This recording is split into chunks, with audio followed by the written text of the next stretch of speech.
As of 09:47 a.m. EST on December 29, 2025, COMEX silver futures printed a backwardation spread exceeding 288 between spot and near-term contracts, an inversion not witnessed since the Hunt Brothers squeeze collapsed in 1980. Registered inventories at COMEX warehouses show serial-numbered bars vanishing from London and New York dealer portals, with major sites flashing sold-out warnings across screen after screen. The math reveals structural decay. Typical contango runs at positive 1%, but the current term structure sits at negative 5%, a 6 percentage point abnormal shift screaming physical stress beneath calm quote-board pricing. If you just joined, this isn't volatility, this is the signature of delivery failure forming in real time, and this snapshot captures the market before Asia's trading session opens and Shanghai delivery notices start printing across terminals worldwide. At U02 AM EST, COMEX silver front-month contracts detonated 12% higher in 5 minutes while deferred months barely moved, creating a spread inversion recorded across the nearest 3 contract maturities. Registered inventory at COMEX warehouses, the metal actually available for delivery against futures contracts, ticked lower by 4% during that same interval, a drop that coincided with the price explosion rather than following it. Physical dealer sites immediately updated their premium structures.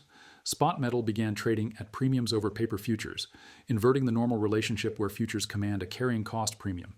This is backwardation, explained simply. When spot prices exceed futures prices, the market is signaling acute physical stress, a condition where immediate delivery commands more value than deferred promises. Paper holders watching their screens register gains, while physical buyers pay premiums above those quoted prices, face an uncomfortable reality. Your paper position may be underwater relative to actual delivery costs. The price signature doesn't lie. This is supply strain making itself visible through market structure, and the inversion is widening. By 09:15 a.m. EST, multiple bullion dealers across North America and Europe updated their status pages to out of stock or back order pending, a coordinated disappearance that reflects inventory depletion rather than technical glitches. Observable data shows premiums spiking beyond typical bid-ask spreads. Bars that normally trade at 2 to 3% over spot are now commanding 8 to 12% premiums, and that's if you can find them.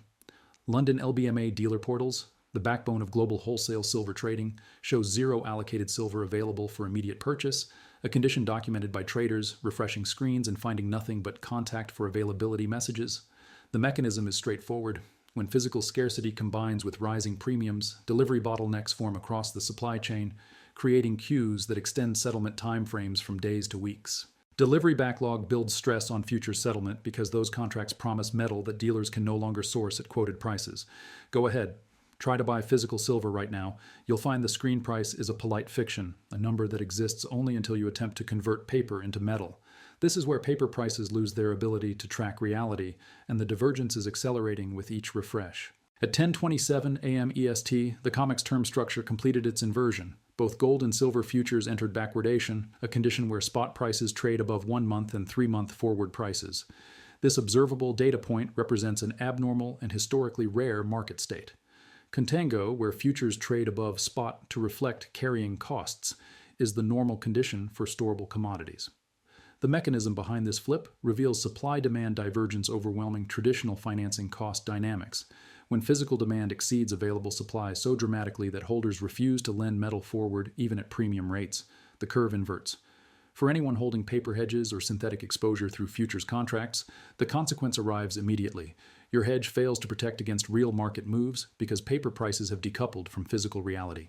The term structure inversion that typically resolves within hours has now persisted through the morning session, signaling that this is structural rather than a momentary arbitrage opportunity.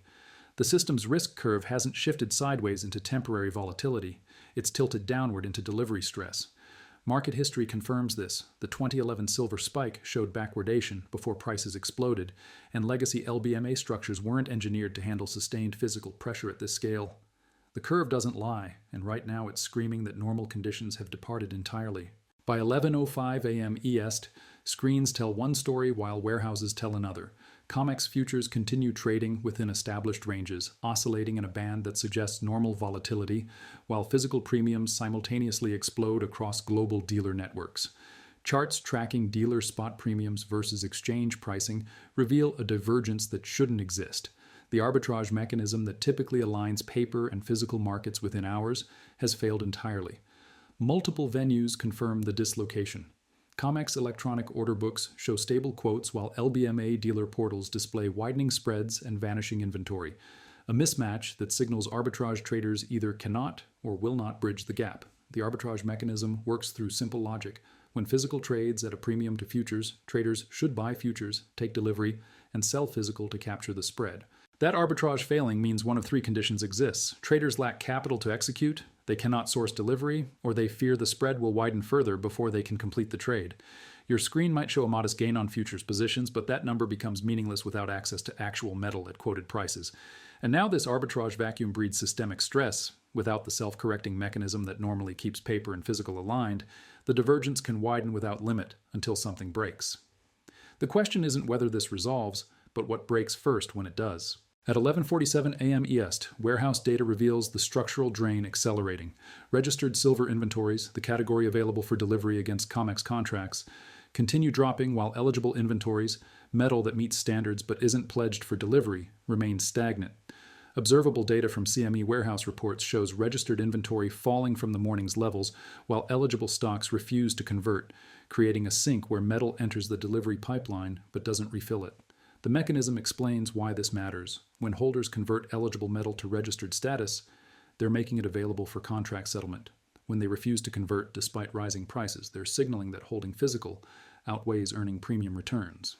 This creates a systemic consequence. Delivery shorts tighten as the pool of available metal shrinks faster than contracts expire, building pressure that must eventually force either prices higher or contracts into cash settlement. Research from late 2025 documented that 60% of registered silver was claimed for delivery in just 4 trading days during December, a depletion rate that overwhelmed the warehouse system's capacity to replenish. Your potential risk crystallizes here. If you hold contracts expecting delivery, the warehouse count bleeding faster than prices reflect means you may face forced cash settlement or premium payments far exceeding your anticipated costs. The inventory metrics don't speculate about future shortages. They document current drainage that mathematics says cannot continue without price adjustment or delivery failure. The warehouse count is bleeding, and Band-Aids don't stop structural hemorrhages. By 12:12 p.m. EST, the dislocation spreads beyond U.S. borders into a multi-jurisdictional crisis. London inventories report declines exceeding 33% year over year according to LBMA data, while Asian physical markets in Shanghai price silver $8 per ounce above COMEX futures, creating a premium that arbitrage should eliminate but hasn't. Cross-venue divergence maps the stress. London trades at one level, Shanghai at another, COMEX at a third, and none of them converge despite high-frequency trading systems that should detect and exploit these gaps within microseconds. The mechanism underlying this failure reveals that arbitrage across jurisdictions requires not just price discrepancies, but also the ability to move physical metal between venues. When shipping backlogs, refinery bottlenecks, or export restrictions prevent metal from flowing to where premiums exist, arbitrage cannot function. System implication scales with each venue. When multi-center price discovery loses coherence, there is no longer a single silver price, but rather a fragmented market where your contract's settlement location determines your actual cost. Shanghai's $8 premium over COMEX isn't a temporary anomaly. It reflects Chinese industrial buyers willing to pay massive premiums for immediate delivery, while Western paper markets pretend nothing has changed. If your futures contract settles in cash rather than metal, you'll watch physical premiums climb into double digits while your cash settlement pays you based on a COMEX price that no longer reflects deliverable metal costs. This is no longer a siloed U.S. issue contained within COMEX warehouses. It's a global supply chain breakdown where each major market operates in its own reality, and those realities are diverging rather than converging. At 12:45 p.m. EST, delivery notices spike across COMEX trading screens. Contracts demanding physical settlement rather than cash or rollover continue accumulating even as futures open interest increases against demonstrably falling inventories. Observable data shows delivery notice volumes outpacing available metal in registered warehouses by ratios that force one conclusion: not everyone demanding delivery can receive it at current inventory levels. The mechanism driving this involves gamma pressure and lease rate escalation. Borrowing costs for physical silver have surged 30-40% above historical norms, according to London market data, forcing short positions to cover by either buying metal at escalating costs or rolling contracts forward at a loss. Bloomberg reported that silver lease rates hit 34.9% in October 2025, an all-time peak that reflected absolute scarcity of borrowable metal. And while rates have retreated from that extreme, they remain elevated at levels that make holding short positions financially unsustainable. Your consequence as a hedger or speculator crystallizes here. The cost to maintain short positions or hedge against delivery doubles as lease rates surge, bleeding cash from positions that were supposed to provide protection. The delivery machine designed to allow futures contracts to settle into physical metal is groaning under weight. It was never engineered to bear. Fractional reserve assumptions built into futures market design assumed that only 1 to 2% of contracts would demand delivery, but current demand is running multiples of that percentage. When the machine fails, and it will fail if these conditions persist, the failure won't discriminate between sophisticated hedgers and retail speculators. Everyone holding contracts faces the same risk of forced cash settlement at prices that don't reflect physical reality. By 01:08 p.m. EST, lease rates reach levels that transform holding short positions from expensive to impossible. Precious metals, finance boards document silver borrowing costs at levels not seen outside historic squeezes, with 1-month rates fluctuating between 14% and 24% after briefly touching 34.9%. The venue generating these rates is the London wholesale market, where bullion banks lend metal to refiners, manufacturers, and short sellers who need physical silver to fulfill obligations. The mechanism behind surging lease rates follows supply-demand logic. When borrowable silver becomes scarce because holders refuse to lend, the cost to borrow escalates until either new supply emerges or positions are forced to close. Market insiders quoted by Gold Silver describe the situation bluntly. Nobody's got silver. Lease rates are 20 to 30% if you're lucky enough to find a lender. That's not hyperbole. It's the reality of a market where available metal for lending has effectively vanished. Systemic consequence compounds with each basis point increase. Shorts holding positions must post additional collateral to cover borrowing costs, bleeding cash at rates that can exceed the premium they collected when initiating their positions. Your exposure as an institutional participant becomes acute here. This is where paper positions maintained as hedges against other exposures become loss generators rather than risk reducers. Historical parallels provide context. Lease rates approaching these levels preceded major squeezes in 2011 and 1980, periods when short positions were systematically forced to cover at massive losses. The difference this time is that the physical shortage appears structural rather than speculative. It's not driven by corner-the-market schemes, but by genuine consumption exceeding production in an industrial commodity that also functions as money. Lease rates are bleeding the shorts, and the blood loss is accelerating. At 01:36 p.m. EST, the market structure groaning under physical stress meets geopolitical amplification. Escalating sanctions and export curbs reported across trade publications intensify existing supply constraints, transforming a tight market into a potential supply crisis. Global risk multiplies as trade barriers push premiums higher across all jurisdictions simultaneously. When China restricts silver exports to preserve domestic industrial supply, that metal becomes unavailable to Western manufacturers regardless of price. Observable divergences between currency exchange rates and metals pricing reveal the stress. Silver should weaken when the dollar strengthens, but instead it's rising alongside dollar strength, indicating demand intensity that overwhelms normal currency relationships. The mechanism involves supply bottlenecks compounding with demand curves steepening. When export restrictions remove supply from global markets while solar panel manufacturing, electronics production, and investment demand all accelerate, the gap between production and consumption widens beyond what price adjustments can immediately resolve. Your paper hedge faces underwater risk through this mechanism. If you hedged industrial exposure by shorting COMEX futures, assuming you could buy physical silver if needed, export restrictions mean you may be unable to source metal at any price available through normal channels. The consequence scales with the macroeconomic stress. This isn't isolated market mechanics producing temporary dislocations that arbitrage will resolve. This is trade policy, currency volatility, and industrial demand collision creating conditions where your contract says one thing, but physical reality says another. Macro stress and market mechanics become indistinguishable at this point. Trying to separate fundamental price discovery from geopolitical premium becomes meaningless when both prevent your contract from settling at screen prices. The system isn't experiencing temporary volatility around equilibrium. It's searching for a new equilibrium that may be multiples higher than current pricing suggests. By 02:02 p.m. EST, the inevitability math becomes unavoidable. Global silver production runs approximately 8-month pre-Saturn 835 million ounces annually according to industry surveys, while total demand exceeds 1.2 billion ounces, creating a structural deficit of 300+ million ounces that must be filled by drawing down above-ground inventories. Observable inventory ratios at COMEX show registered stocks that have fallen 70% from 2020 peaks, dropping from 346 million ounces to current levels barely above 80 million ounces, while LBMA inventories in London hit historic lows of 827 million ounces, with more than half of that reportedly allocated to ETF backing. The mechanism is simple mathematics. If annual consumption exceeds annual production by 300 million ounces, and if above-ground inventories available for delivery total perhaps 200, 300 million ounces globally, then at current consumption rates, the deliverable stockpile empties within 1 year unless prices rise enough to either curtail demand or stimulate new supply. Here's the critical insight. 75–80% of silver production comes as a byproduct of copper, zinc, and lead mining, meaning higher silver prices alone cannot stimulate significant production increases unless base metal economics also justify increased mining. Primary silver mines comprise only 25–28% of global output, creating supply inelasticity where demand surges cannot generate rapid supply responses. Your understanding must incorporate this constraint. Markets cannot fulfill delivery obligations at current pricing when mathematical analysis proves insufficient deliverable stock exists.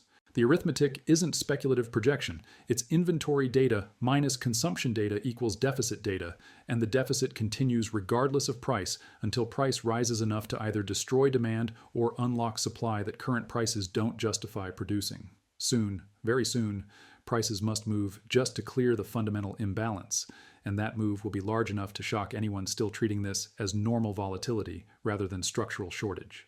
At 02:23 p.m. EST, exposure footprints reveal the asymmetric risk between paper and physical positions. Retail investors hold ETF shares expecting those shares to represent silver, while institutional traders hold futures contracts expecting delivery capacity that may not exist. Observable data from ETF providers shows redemption queues beginning to form as large holders request physical delivery rather than cash equivalents, creating pressure on ETF sponsors to source metal that dealers cannot provide at screen prices. Futures contracts outstanding in COMEX open interest represent claim tickets against registered warehouse inventories at ratios exceeding 300.1 when measured against immediately deliverable metal, a fractional reserve structure that functions perfectly until it doesn't. The mechanism generating personal risk works through this leverage. If you own 1,000 ounces of paper silver through ETFs or futures, you own claim tickets against a system where 1,000 other investors also hold claims against those same ounces, and when multiple claimants simultaneously demand delivery, someone doesn't get metal. Market structure analysis reveals that most ETFs hold unallocated silver in London vaults, meaning the silver isn't segregated with serial numbers assigned to specific investors, but rather exists as a ledger entry against pooled inventory. If that pool depletes because other investors redeem first, late redeemers receive cash settlement at prices that may be far below the premium physical silver commands in the secondary market. Your cost to exit any paper position may exceed quoted prices by amounts that turn apparent gains into real losses once you attempt to convert paper into metal or cash into metal at prevailing physical premiums. Research documented physical silver coins and bars trading at premiums of $8.12 per ounce above spot in December 2025, meaning your ETF showing spot price gains delivers those gains only if you accept cash rather than demanding metal. The risk isn't hypothetical or future tense. It's documented, current, and accelerating as more holders recognize the structure and act to secure physical delivery before the queue becomes impossibly long. At 02:47 p.m. EST, key trigger clocks start ticking towards zero. Delivery cutoff windows approach across major contract months. Rollover periods where traders must decide between taking delivery or extending exposure arrive within days, and open interest peaks form at levels that historically preceded violent price moves. Observable calendar data shows January COMEX contracts at the highest open interest ever recorded for minor months, indicating robust demand for physical settlement despite already depleted inventory levels. The mechanism involves expiration cycles that intensify pricing stress. As contracts approach expiration, holders must either post full value for delivery, roll to later months at a loss due to backwardation, or close positions at current prices. Each choice generates pressure. Delivery demands drain warehouses, rollovers lock in losses, and position liquidations can cascade if enough traders exit simultaneously. Time windows where squeeze points trigger are not distant horizons to monitor. They are imminent catalysts within this trading week and the next. The consequence for ignoring these windows becomes forced settlement on terms you didn't choose. Exchanges have broad authority documented in their rulebooks to mandate cash settlement when physical delivery threatens market stability, as demonstrated by the LME nickel crisis in March 2022, when prices surged from $25,000 to over $100,000 per metric ton before the exchange suspended trading and forced cash settlements. Your position risk amplifies through this mechanism. If the exchange determines that fulfilling delivery demands would deplete inventories to zero or create disorderly price discovery, they will impose cash settlement at prices that may be drastically below what physical metal trades for in dealer markets. The window to reposition before these trigger points arrive is measured in days, not weeks or months, and each day that passes with backwardation persisting and inventories declining reduces the probability that you can exit or adjust positions before the squeeze mechanism activates. These windows are imminent. They are documented on exchange calendars, and ignoring them transforms calculated risk into forced loss. By 03:12 p.m. EST, multiple confirming signals converge into a composite picture that removes remaining doubt about system stress. Backwardation spreads widen rather than narrow through the day's session. Premiums creep higher across all dealer channels as each refresh shows another basis point added, and inventory exhaustion charts document serial numbered bars vanishing from registries faster than new metal arrives. Observable spread data shows the front-month premium over spot expanding from morning levels rather than compressing as arbitrage should force, creating a widening divergence that proves arbitrage mechanisms remain broken. Premium tracking across dealer sites documents retail products like American Eagles and Canadian Maples commanding $9-12 over spot compared to $3 to $4 earlier this year, while wholesale bars available for institutional purchase demand premiums that vary by the hour as dealers adjust to real-time supply constraints. Stock exhaustion becomes visible through warehouse data. Registered inventories at COMEX declining, while Shanghai inventories hit decade lows, simultaneously means the global pool of deliverable metal is shrinking across all major venues without replacement. The mechanism confirmation emerges from observing multiple independent indicators pointing toward the same conclusion: when term structure inverts, when lease rates surge, when inventories deplete, and when premiums widen, all simultaneously across multiple jurisdictions. The convergence of signals proves this is systemic rather than isolated. System prediction follows from this convergence. Price must go higher because obligations cannot be met at current levels. The mathematics of deficit spending against fixed inventory leads inevitably to either price adjustment or delivery failure, and markets always choose price adjustment before admitting failure. Your consequence decision simplifies to binary choice. Either you reposition into physical delivery or allocated storage before these mechanisms complete their cycle, or you get trapped holding paper claims against metal that cannot be delivered at prices your contract specifies.